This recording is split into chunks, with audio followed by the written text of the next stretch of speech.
Hello and welcome to the Banker's Tech Talk video series, now in its 5th year of tracking FinTech developments.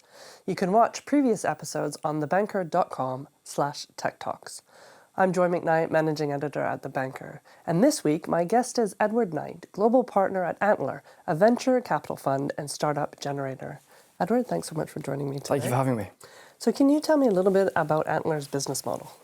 Yeah, so Antler is a global early-stage venture platform, startup generator, running programs in multiple different locations which involve us investing in and enabling founders and entrepreneurs to build world-class disruptive technology businesses, put simply. But how can you really identify, there's so much activity going on, how do you really identify that sort of cutting-edge technology? That's right, there's an enormous amount of activity going on, and we're processing at the moment about 60,000 applications a year globally onto our platforms, which, for context, is about the size of the MBA market globally in the late 1990s. It's a lot of traffic.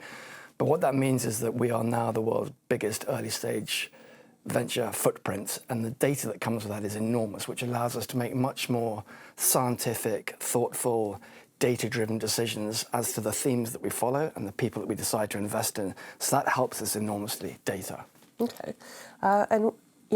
You have all this data, you've seen things developing over, let's say, the past 3 years. Where would you say are the biggest changes, let's say, within FinTech? Gosh, it's a big subject, but FinTech and financial architecture really stayed the same for such a long period of time. It just didn't really evolve. And of course, that created an enormous opportunity, not only to improve banks, but also banking. And so when we think about the changes specifically in FinTech in the last period, it's really been very manifest in education, access, democratization, transparency of transactions and fees.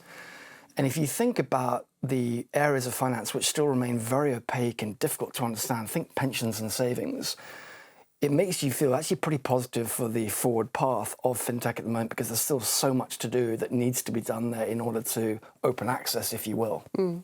And then in terms of the VC sort of investor market or environment, what kind of changes, again, have you seen? Has there been any kind of evolution over the past 3 years? So we started our business in Asia and then expanded to Europe, then Africa, and now North America, and we still have some way to go. So we have a pretty uniquely global perspective on this. And if you think about it, 20 years ago or so, 95% of every VC dollar spent was in the United States. Today, it's about 50%. And we think that over time, that should probably more broadly mirror the distribution of GDP.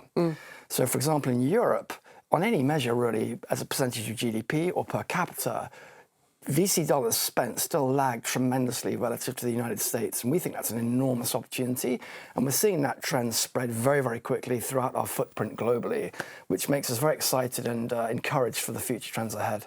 Okay.